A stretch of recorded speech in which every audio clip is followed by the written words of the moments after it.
convidar todos a fechar nossos olhos e vamos nesse momento para mentalizar Deus, nosso Pai, e rogando a Ele que possa, através de seus emissários, nos assistir, através do nosso patrão espiritual, nosso Pai Francisco, a esta família, que possa orientar e iluminar a todos nós, encarnados e desencarnados nessa noite, e que abençoe também a todos do nosso bairro, que possamos ter muita paz, muita harmonia, que possa irradiar esses bálsamos de luz a todos os moradores, aos vizinhos ao redor, a todos aqueles que estão em sofrimentos, que estão nos vícios, que estão acamados, doentes.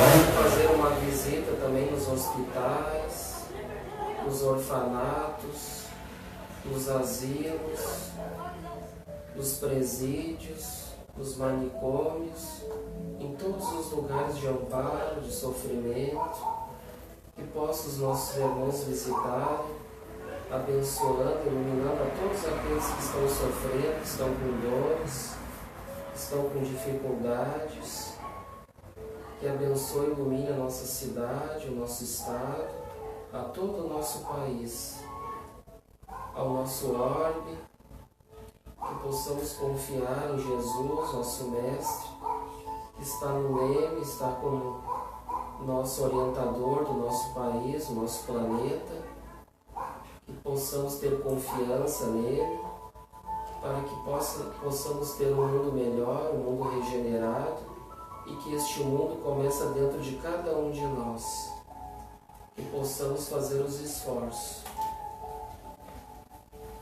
Vamos então fazer uma prece aqui do livro de Francisco, que ele diz: grande artífice da verdade, aqui estamos, nesta casa do teu coração, como servos penitentes em busca da perfeição, e queremos encontrar os meios que nos fogem da razão.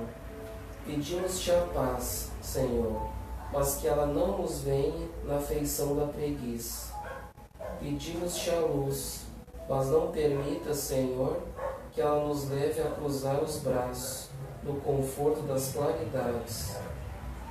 Pedimos-te, Senhor, que nos ajudes a perdoar, sem nos afastar aqueles que por vezes nos ofenderam. Pedimos-te grande força do universo, amor, mas muito amor, sem que ele exija algo de alguém. Pedimos-te, Senhor, que nos dê o pão de cada dia, sem que esse pão nos leve ao egoísmo, e que possamos reparti-lo com os que têm fome. Pedimos-te, Senhor, consolação, porém, que nos ajudes também a consolar os tristes e os deserdados, todos os dias.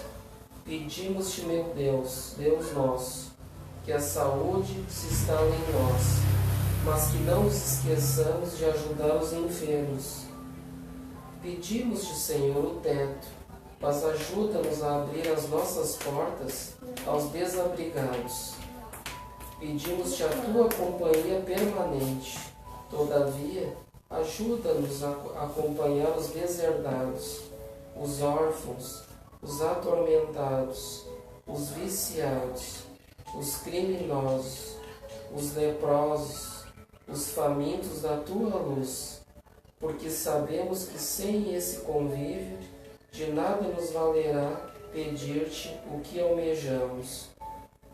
Jesus, abençoa a nossa razão e clareia os nossos sentimentos, no afã de sentirmos a luz da verdade e multiplicá-la pela presença dos nossos exemplos. Maria Santíssima, seja a nossa luz, para que o amor brilhe dentro de nós, como o sol da vida. Abençoa-nos todos, os nossos familiares, a humanidade inteira, os pássaros, os peixes, os animais e a terra em que vivemos. Então, com essa prece de Francisco, vamos então agradecer E neste momento também rogar aos benfeitores amigos que inspirem o nosso irmão facilitador da noite, que possa ser feliz com o tema, transmitindo a mensagem do Evangelho, e que todos nós possamos ter olhos de ver e ouvidos de ouvir a mensagem da noite de hoje. Que assim seja. Então nós temos com enorme alegria nessa noite, o nosso irmão novamente está conosco aí presente, seja muito bem-vindo, o irmão Fabiano, da Casa Dom Tomé, que tempo é todo seu, Fica à vontade.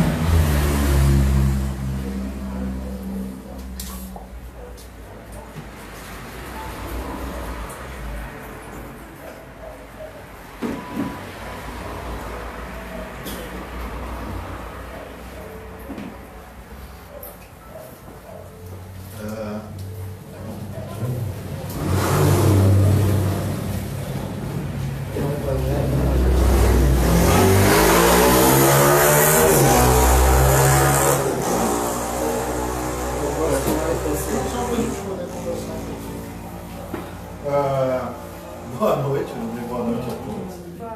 Que a paz da Divina Mestre possa nos iluminar. A gente começa a fazer as preces, a gente chega assim, quando a gente já está em outro ambiente. Então, muito legal. A gente retorna a casa, a gente queria vir outras datas, não fechou, era para mim vir esses tempos, aí acabei não dando, a gente trocou para a data de hoje. Então, hoje deu, hoje estamos aqui e vamos conversar um pouquinho a respeito do nosso Evangelho segundo o Espiritismo. Esses tempos atrás, quando eu vim aqui uma vez, eu acho que eu já comentei com vocês até. Lá na Dom Tomé, a gente teve uma época que a gente fez um trabalho dentro do livro Evangelho segundo o Espiritismo. A gente passou uns 3 anos, mais ou menos, estudando o Evangelho segundo o Espiritismo. E a gente notou que o Evangelho tem como é que eu vou dizer assim, Kardec colocou um método nele que nos leva a uma certa reflexão, porque geralmente o Evangelho é aquele livro que ele se tornou um livro de cabeceira. A gente pega e lê, abre ele ao acaso, o acaso não existe, acha uma página, um pedaço e lê. E Kardec, não que a gente não deva, pode continuar fazendo isso, não tem problema nenhum, mas ele tem um sentido, ele não está as coisas soltas no Evangelho. Ele tem um porquê, que o capítulo 1, o capítulo 2, o capítulo 3, ele está todo numa sequência, ele coloca de uma maneira didática para facilitar o nosso entendimento a respeito das máximas do Cristo, das leis morais do Cristo, das máximas morais do Cristo. Aqui a gente está fazendo uma sequência. Uma sequência daí a gente faz aí vem convidados, e daí faz. Segue a sequência. Essa sequência. A gente já está nesse capítulo aí agora. Você já está quase indo para o final. Mas quando ele vem nessa. Tem uma caneta? Posso chamar? Tem uma caneta aqui? Para riscar o quadro? Ali do lado, ali. Aí, tem um apagador, pode apagar. Pode apagar. Vou apagar o irmão Fabiano Israel. Aqui pode ficar lá. Pode apagar, Se quiser apagar tudo. Não, só pra gente estabelecer isso, até chegar naquele ponto ali. É que essa pretinha aí se vocês estão estudando, ele é melhor ainda de fazer. Porque assim, se a gente for notar, ele divide basicamente em 3 partes, tá? A primeira coisa, ele começa por uma lei, tá? Ele vai ter início, quando vocês começam assim, o Evangelho, o primeiro tópico dele é falando sobre lei. Aí depois que ele fala sobre lei, o que ele vai fazer? Ele vai vir com 3, a gente pode dizer assim, ele tem 3, ele vai ter 3... Não, tá gravando. Tá. De repente ele esqueceu, só para avisar. Tá. Eu lembro que eu falei para ti, Não, tranquilo, não tem problema. Tá? Ele começa sobre uma lei. Então, o pessoal está lá vendo, oi. Ele começa sobre lei. Daí depois ele vai, eu não vou nem me aprofundar na questão aqui para a gente chegar no ele vai nos trazer 3 conceitos básicos a respeito da doutrina espírita. Depois desses 3 conceitos básicos da doutrina espírita, a gente ruma para o entendimento das questões morais do Cristo mesmo, para chegar no capítulo 15. O capítulo 15, aqui, 10, 15, ele fica praticamente no centro do Evangelho. O Evangelho se divide em 28 capítulos. Então ele está praticamente, se a gente abrir o Evangelho, se vocês fizessem assim, vou abrir no meio, a chance é que eu abrir a mais aos vossos inimigos, né? Que é um pouquinho antes do capítulo 15. Então, o capítulo 15 ele é o centro do Evangelho segundo o Espiritismo. E o centro do Evangelho, vocês se lembram qual é esse capítulo? Fora da caridade não há salvação.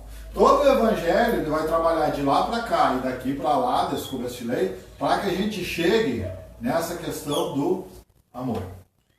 Fora da caridade não há salvação. Então o Evangelho todo trabalha nesse sentido. Depois do capítulo 15, ele começa a construir um ser que vai ser um trabalhador da casa espírita. E daí a gente vai chegar lá no capítulo 20. Lembram qual é o capítulo 20?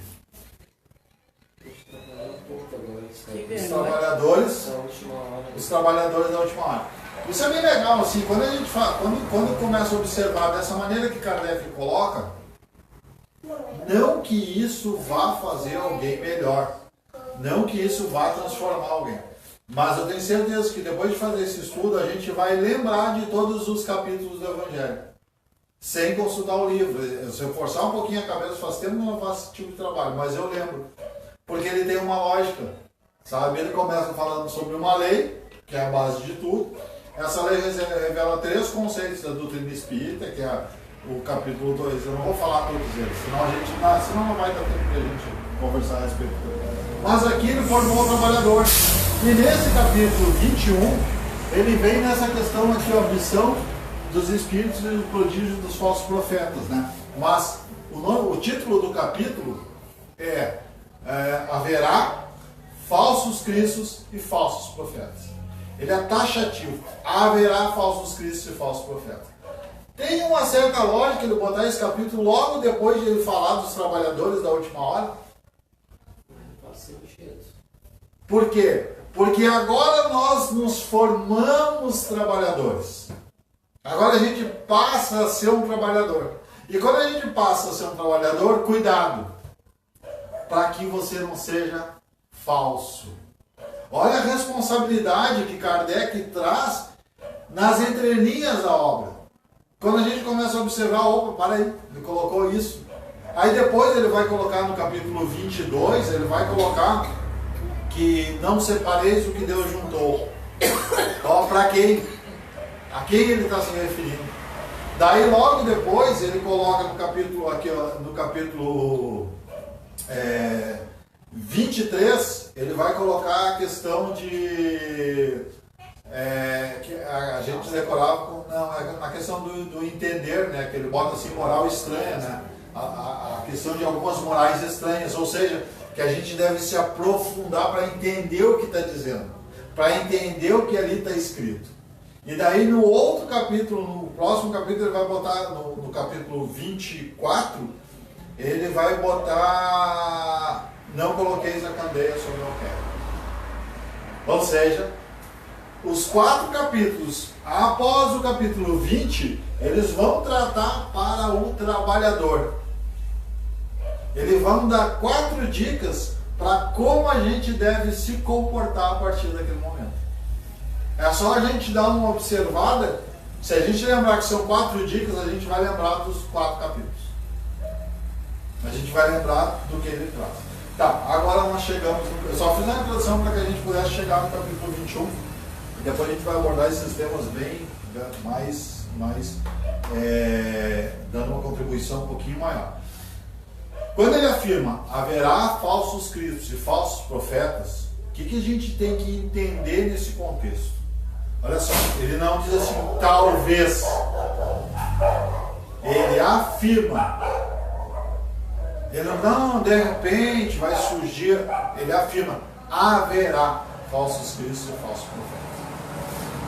Antes de chegar nos falsos cristos e falsos profetas, ao qual Jesus faz referência, É preciso que a gente entenda uma questão como trabalhador, ou como alguém que frequenta até mesmo uma sociedade espírita ou alguma instituição religiosa.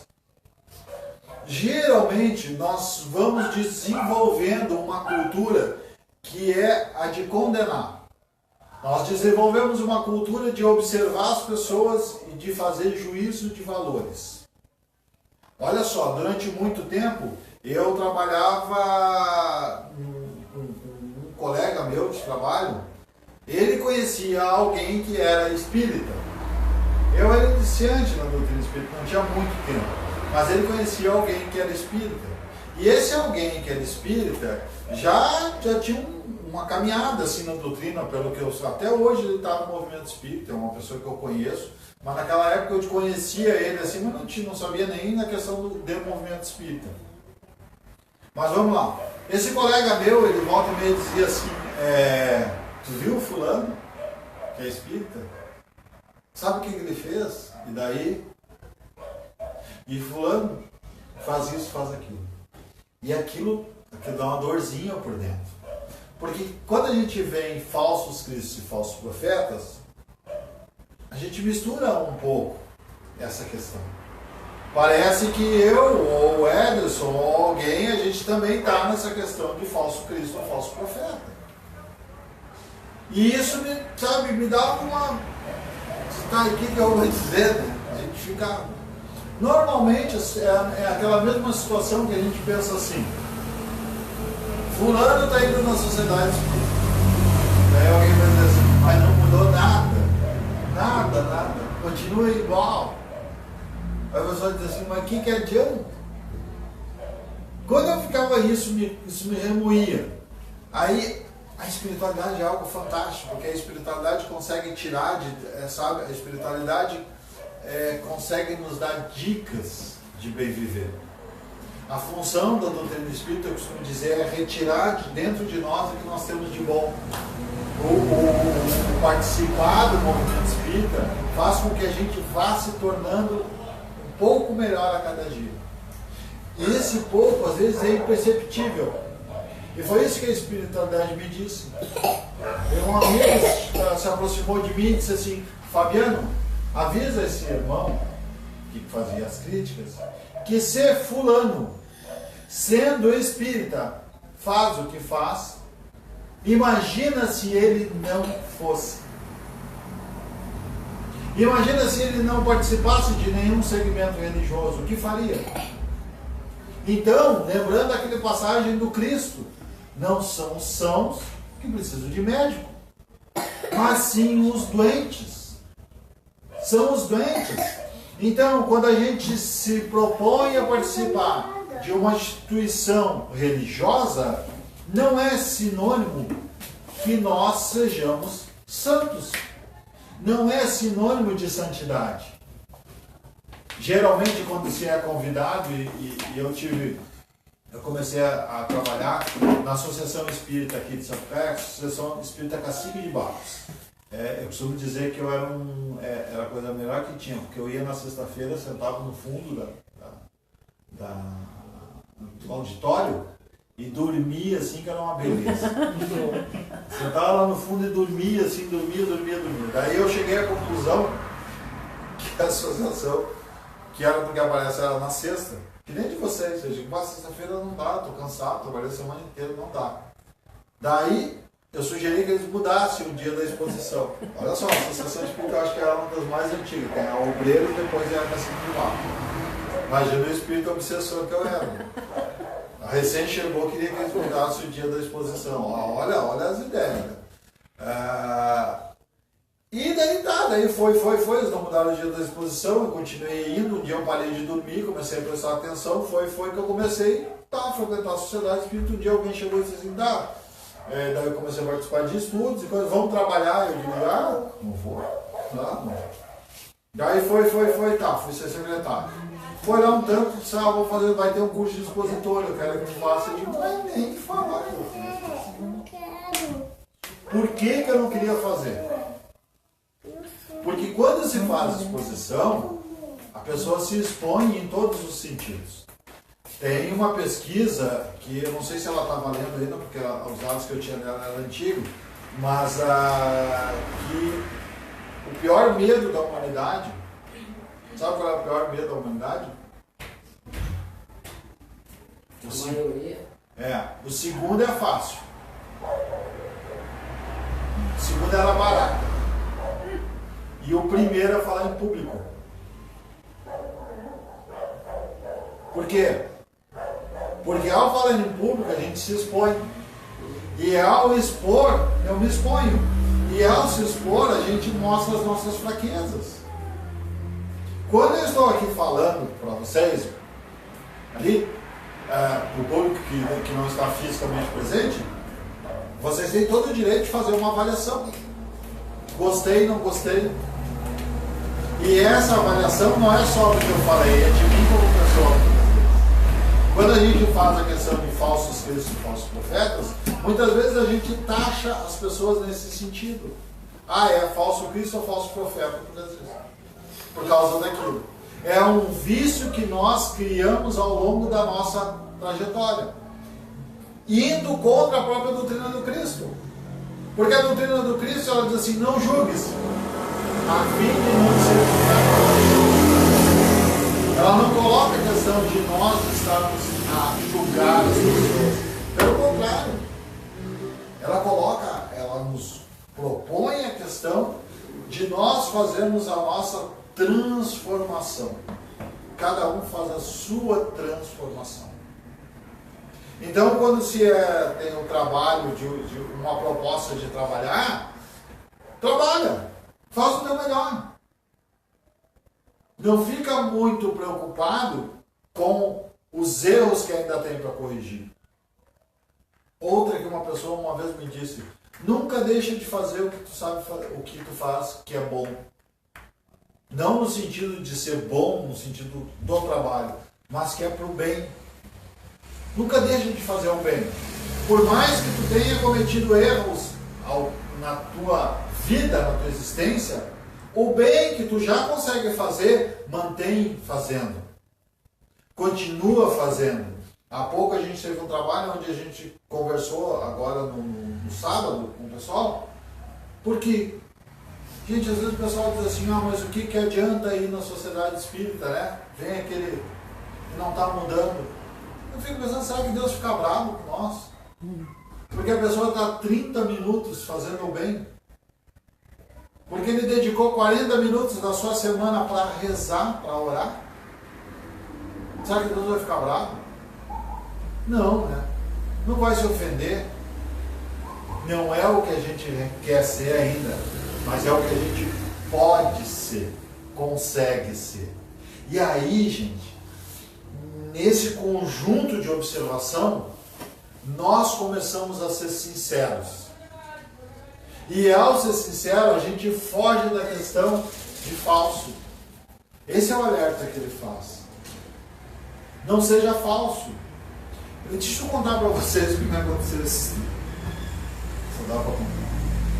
Eu chego na casa de uma pessoa muito amiga minha. Não, mas tudo bem, né, pessoal? Eu chego na casa de uma pessoa que eu tenho uma certa intimidade e essa pessoa não abria a porta. Não tem ninguém em casa, vamos embora, né? Daí lá pelas tantas, lá, abriu. Daí quando abriu, eu disse, mas é tu. Entra aí. Daí eu entrei, coisa. Não, achei que era alguém. Eram os outros aí, porque essa pessoa tem uma questão religiosa, sabe? Né? E ele estava tomando uma cerveja. Daí nesse meio tempo escondeu a cerveja. Eu fui fumante durante muitos anos, mesmo sendo espírita. E depois, um dia, foi me cair as fichas, lógico, a gente uma hora para. Mas o que eu fazia? Eu fumava e ela mascava um chiclete. Para querer? Não adianta. Porque quem fuma não percebe. Mas quem não fuma, sente o cheiro de cigarro a quilômetros de distância.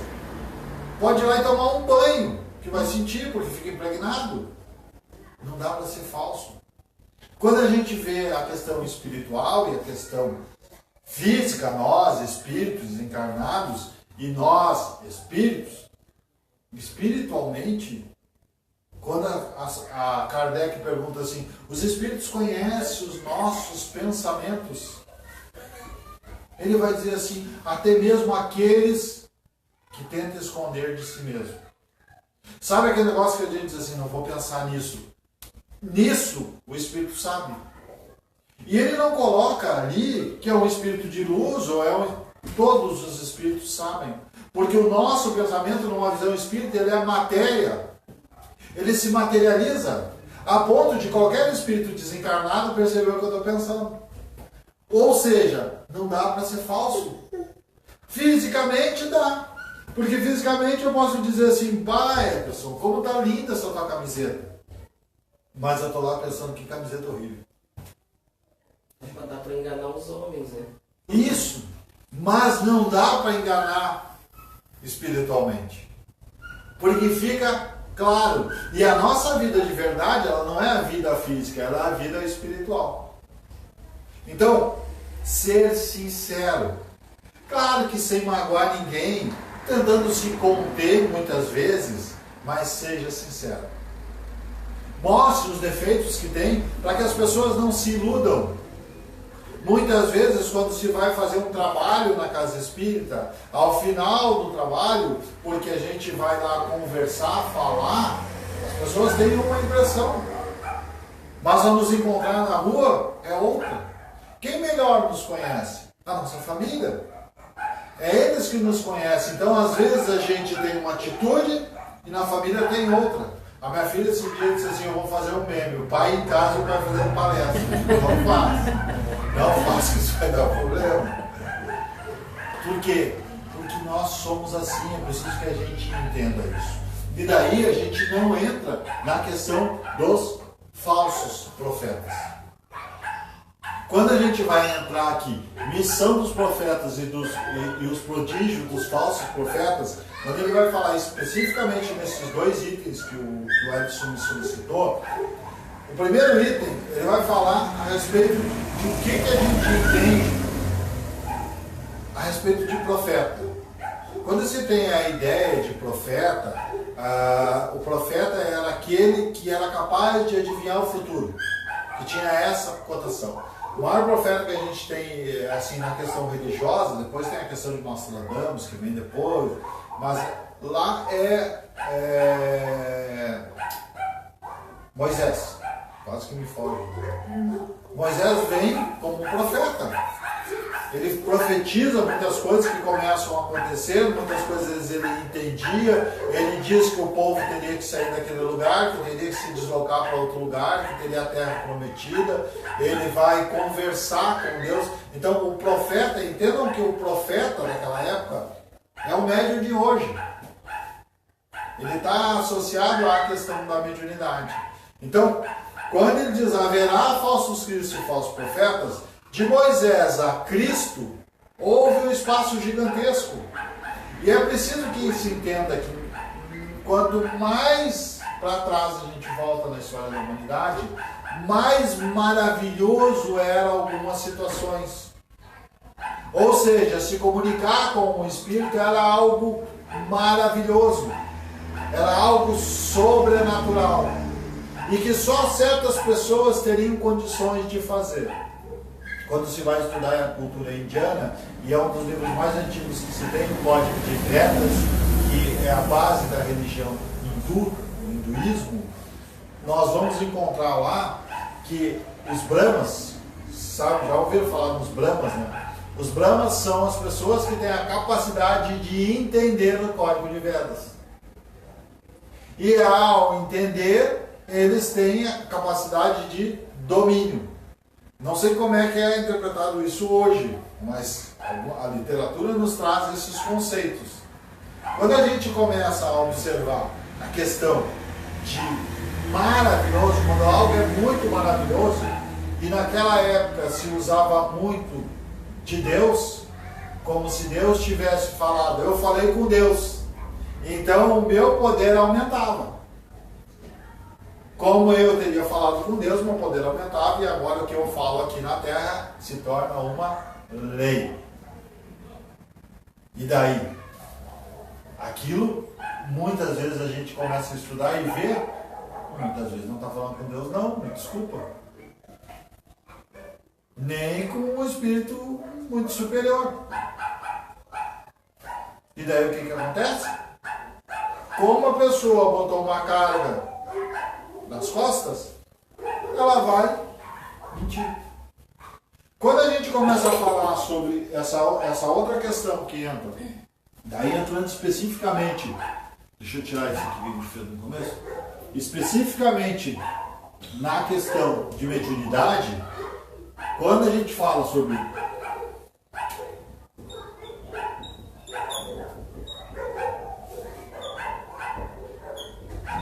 a gente pode fazer uma ligação aqui, ó, de mediunidade, vamos lá com os profetas, tá?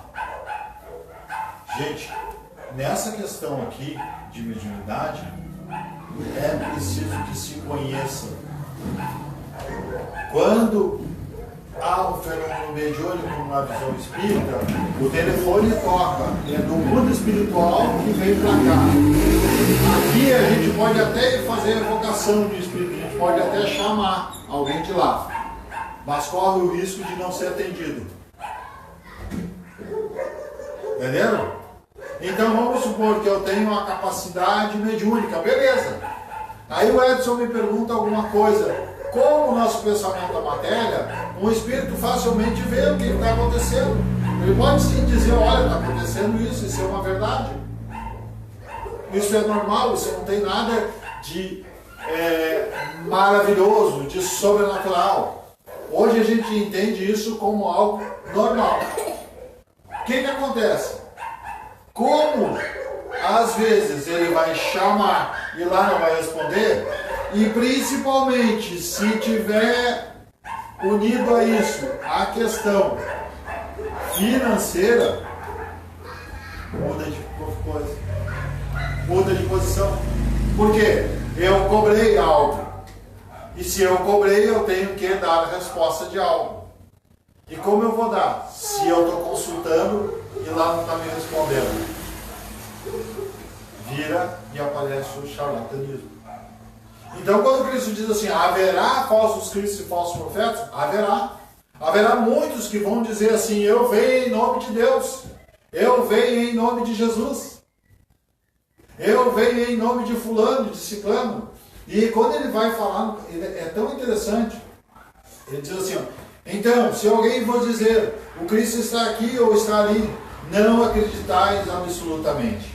Porquanto falsos cristos e falsos profetas se levantarão e farão grandes prodígios e coisas de espantar, olha só, ao ponto de seduzirem, se fosse possível, os próprios escolhidos.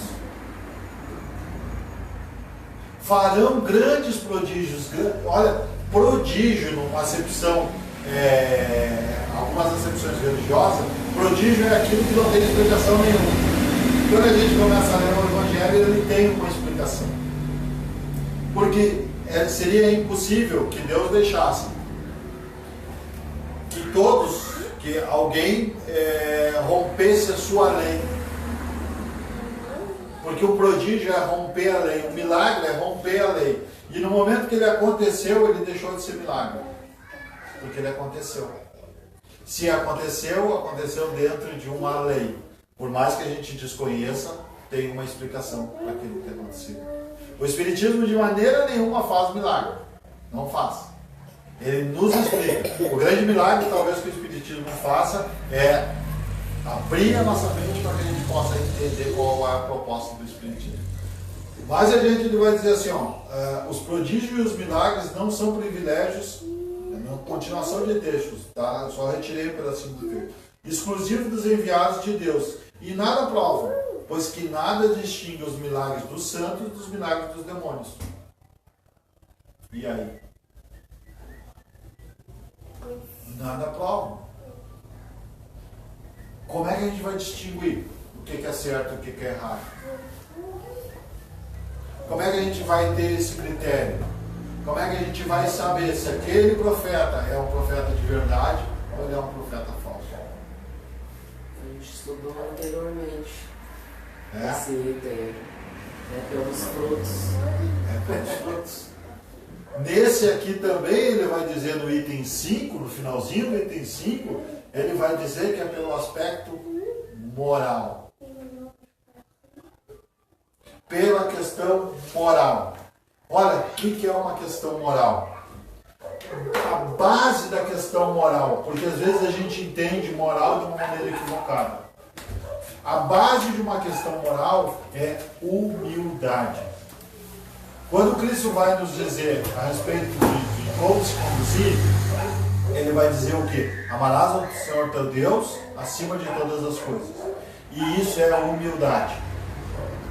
Então a base é a humildade. A maneira melhor que tem de distinguir essa questão de falso Cristo e falso profeta é ver o quanto tem de humildade quem está nos falando.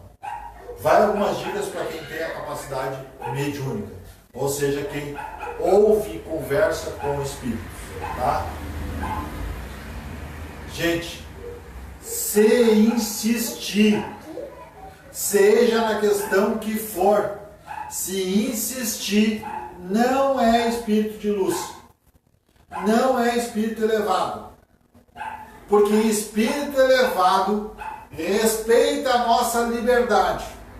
Espírito elevado sabe que a gente vai errar e mesmo assim respeita. Quanto mais elevado é o espírito, mais sutil ele é, mais delicado ele é ao nos dar, falar alguma coisa. E muitas vezes ele vai falar e não vai dizer mais nada. Não vai ficar batendo boca. E a gente às vezes fica pensando assim que o Espírito, o anjo, nosso anjo da guarda, está à nossa disposição 48 horas por dia. Né? Ele está à disposição 2 vezes mais do que tem um dia. Exagerando um pouco. Não. Eu tenho mais coisa para fazer do que ficar nos paparicando. Quanto mais elevado é o Espírito, mais ele trabalha. Mais atividade ele tem. Mais deveres e afazeres ele tem. Então ele nos auxilia, claro que nos auxilia. Não vai deixar nos abandonar. Mas esse auxílio não vai ser algo insistente. Até porque ele sabe que muitas vezes, quando a gente erra, sofre, é que vai ser necessário para o nosso aprendizado. Onde muitas pessoas caem na questão do falso Cristo e do falso profeta. Por quê? Porque buscam a cura física. A cura física. A pessoa vem numa sociedade espírita ou numa entidade religiosa procurando melhorar de vida financeiramente. Procurando melhorar uma questão física. E daí, gente? Qual era a proposta do Cristo? Era enriquecer alguém financeiramente? O Cristo tinha alguma proposta. Quando ele cura os leprosos, quando ele cura os doentes, ele tinha a proposta de mostrar que havia, né, essa capacidade que ele tinha, essa capacidade que ele se comunicava, que impressionava as pessoas da época. Mas se a gente observar criteriosamente a doutrina do Cristo, por que ele, se vocês forem ler o começo do capítulo, quando fala, por que não, no item 4 até que vai falar, que quando eu coloco o Cristo para ser crucificado, as pessoas batiam nele e diziam, profetiza quem bateu em ti. E por que ele não tomou nenhuma atitude? Estava ele, naquele momento, com um sofrimento no corpo físico tremendo. A gente fala, mas o Cristo não. Ele sentiu dor, ele tinha um corpo físico, ele encarnou e o corpo físico dói de qualquer pessoa. Não tem como. Então ele sentiu dor, ele sentiu as dores físicas. Por que ele não toma atitudes? Porque ele vem trazer uma proposta de cura espiritual, de melhoria moral do indivíduo. Ele não vem com uma proposta material.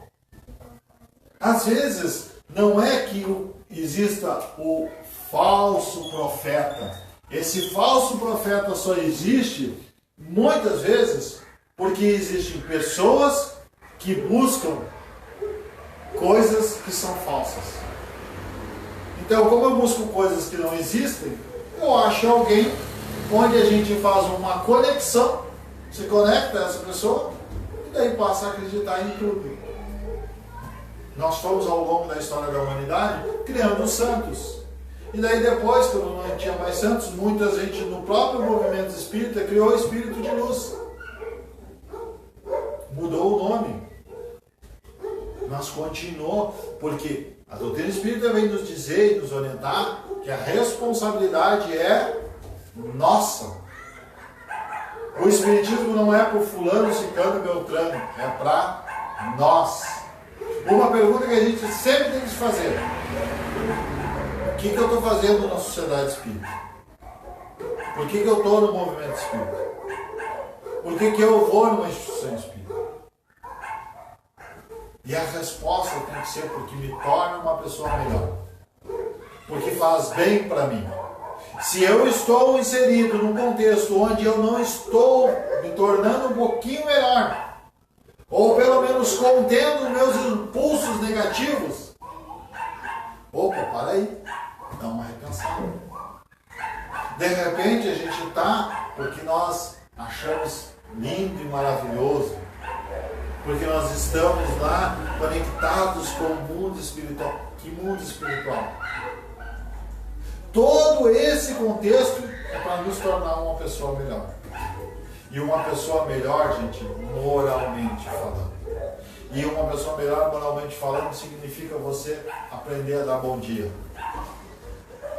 Significa a pessoa aprender a sorrir. Significa a pessoa, no momento de dor e sofrimento, saber que existe um propósito. Significa a pessoa aprender a se organizar melhor para viver melhor. Essa é a proposta, é simples. A proposta do Cristo é uma proposta de amar ao próximo, assim como a si mesmo. Quando entra no item de falsos profetas, nós só vamos ser enganados se quisermos. Porque se nós buscarmos o amor, que é o que o Cristo propõe, se nós buscarmos entender a doutrina espírita como ela se propõe, a gente não vai se enganar. A gente não vai correr esse risco de se enganar. O engano vem muitas vezes porque a gente está conectado, e eu digo a gente como humanidade, nós estamos nos conectando a valores que passam, né?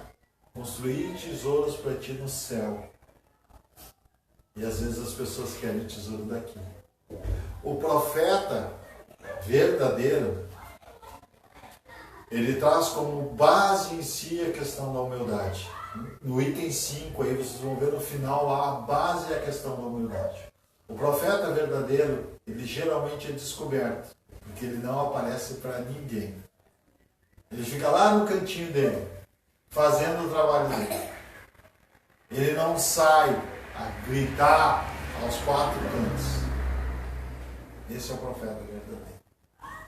Esses são os emissários de Deus, que vêm a toda hora. Umas vezes maior, outros menor, fazem um trabalho muito discreto, muitas vezes, mas muito profundo, deixando fortes exemplos. A gente não vai, às vezes, encontrar grandes profetas na mídia, mas nós vamos encontrar trabalhando em vilas, trabalhando em causas humanitárias espalhadas pelo mundo, que estão levando o amor verdadeiro do Cristo em si. A doutrina espírita vem para nos lembrar do amor do Cristo. Que esse amor possa nos abençoar a cada dia.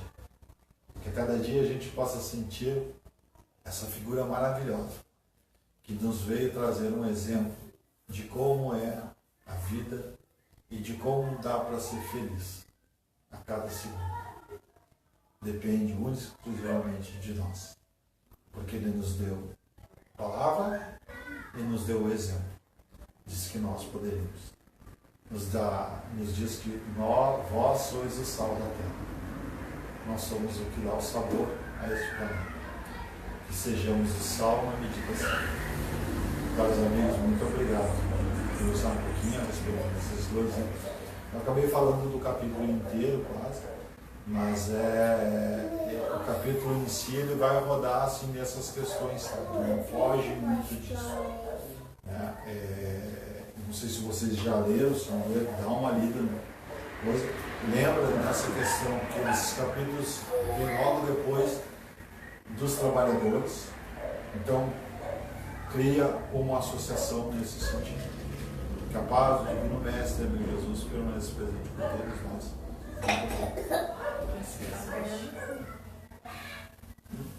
Nós é que agradecemos.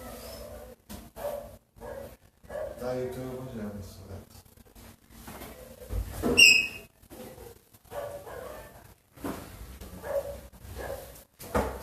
Então nós é que agradecemos, né, a presença do irmão, possa vir mais vezes, né? É bom que a gente faça essa sequência e é uma troca de ideias, né, de experiência, porque sempre é bom se cada um pegar o mesmo tema, sem ninguém ver o tema do outro, como fez, né? Mas se tu pegar cada um que fizer, sempre vai fazer de um jeito diferente, mesmo que seja o mesmo assunto, né? Então essa aqui é a ideia, trazer as experiências, né? O que estudou sobre aquilo e trazer de uma forma, né? Cada um vai trazer de uma maneira, né? Então é importante isso aí para nós fazer essas reflexões, essa troca. A gente sempre gosta de trazer, né, as pessoas para não ficar só uma ideia nossa, né? Mas para que possa ser uma ideia coletiva, né? Trazer mais pessoas para conversar, dialogar mais, né? Muito bom. Então agradecemos muito. Agradecemos a todos e vamos então agora convidar a todos, vamos fazer a nossa prece de encerramento.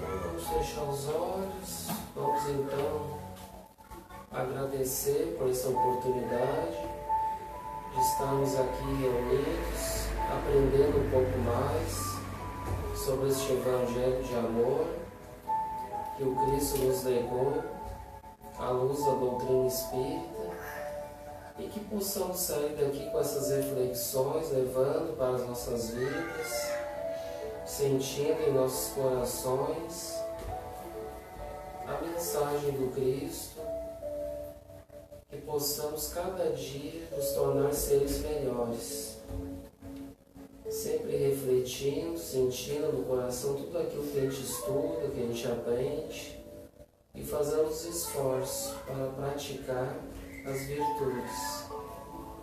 Agradecemos por tudo, por todos, pelo nosso patrono espiritual, por toda essa família que trabalha aqui, trabalhando incansavelmente pelo bem, auxiliando a todos os irmãos e que todos possam sair daqui melhores, levando a paz o nosso Mestre Senhor Jesus Cristo. Muito obrigado por tudo, novamente, que assim seja.